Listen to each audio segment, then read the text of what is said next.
This game isn't just addictive, it stays with you. This is a once-in-a-lifetime opportunity. Hank, only 10 other people in the world have seen what you're about to see. It's called the Game Boy. Package it with Tetris. Can you get us the rights? The story is fascinating. I can't believe you lived through it. You might not be able to either. So let's just start. You know, I was a child in the 80s, but of course I had Game Boy. Of course I spent many hours playing Tetris. So Alexey, maybe you share a little bit how you came up with the idea. And if I understand correctly, it was kind of even tied to something from your childhood. Yes, of course. I was in love with all these riddles and puzzles and mathematics from my childhood. So I really enjoy with the small boxes with all these pentamina pieces, pieces made out of 5 squares. There are 12 of them, and they are all look like a strange jigsaw puzzle. So you play with them. When you try to put it back in the box, you get in trouble because it might take good hour to embed them in each other to fix it. So one day at my computer center, I decided to make 2-player game using those pieces. And when I start programming this stuff, the idea of real-time game came to me. I immediately downsized it to 4 square, and then Tetris was born. That's in brief the story. Henk, talk to me. So you get a chance to play, you immediately recognize that, you know, it's appeal and it's magical, but talk to me about like when you mentally went from, you know, this is something that I want to rep, I want to be a part of, to like, I am willing to battle for worldwide rights and all that comes with that. So yeah, it's one thing led to another. I published Tetris on 7 different personal computer platforms and on Nintendo Family Computer in Japan. And then Game Boy came out.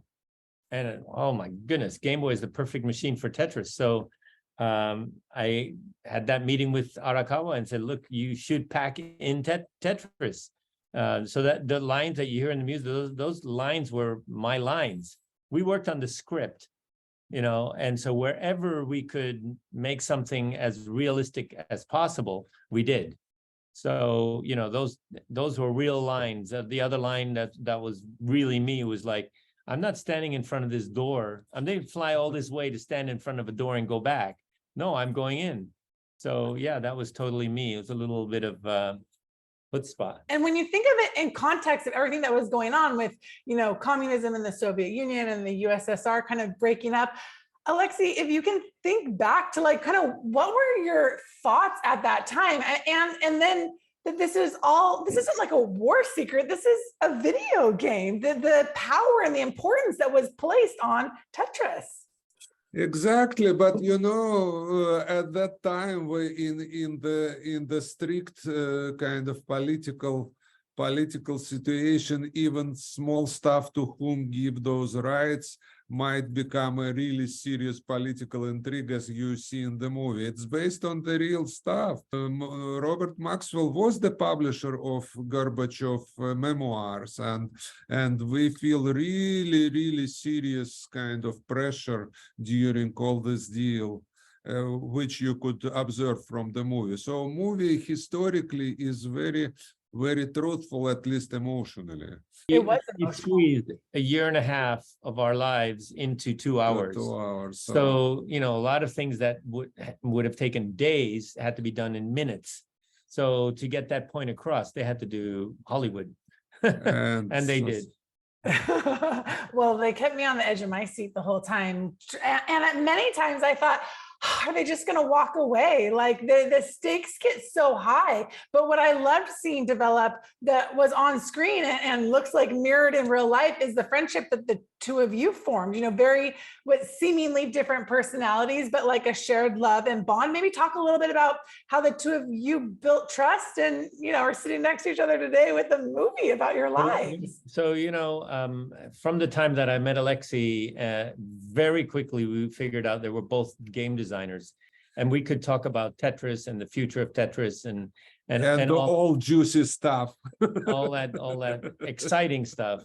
But you know, we eventually in 1996 formed a Tetris company, and we've been partners all the way along. And right now, if we're in the same jurisdiction, like in the same city, every other night it's a bottle of wine. This is like a religious thing that we do every other day when we're wherever we are. We even went to Europe and traveled around Europe and on a Euro pass. And because we're so different, you know, he wants everything planned and I want to just go adventure. So we have one day where everything is planned and we decide which hotel we're going to stay at and everything. And one day we get on that train and we don't know where we're going to go. And we don't know what's going to happen when we get there. And it's just adventure. And so it worked out, you know, we compromise. It's incredible to me how far technology has come from the late 80s to what we see with gaming today. Maybe just your thoughts on where we're at as a society with gaming? Yeah. Yeah, I mean, where we are at, so gaming, we have this device called a mobile phone now. So that means you have a gaming device no matter where we go all the time. And you can see wherever you go, you see people playing some kind of game. If they're not like on social media, they're playing a game. So games have expanded to cover the entire population.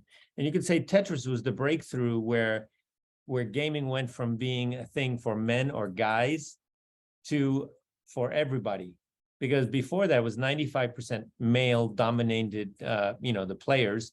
And after Tetris, it was 50-50 men and women. That's the way it should be.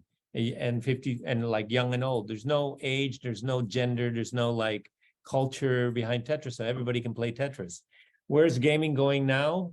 I'm a little bit annoyed at having to watch commercials on my phone. It's like, come on, buy the game already, you know, like it's like a cup of, this is how much a game should cost. It's a cup of coffee.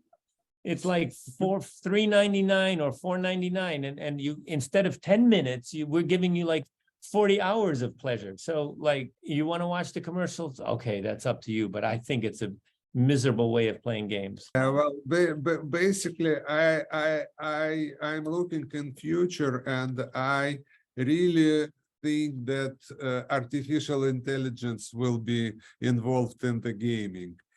Frankly, I have no idea how, but it will be there, trust me.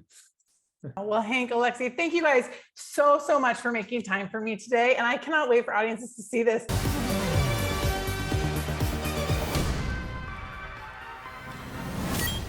Not the bad.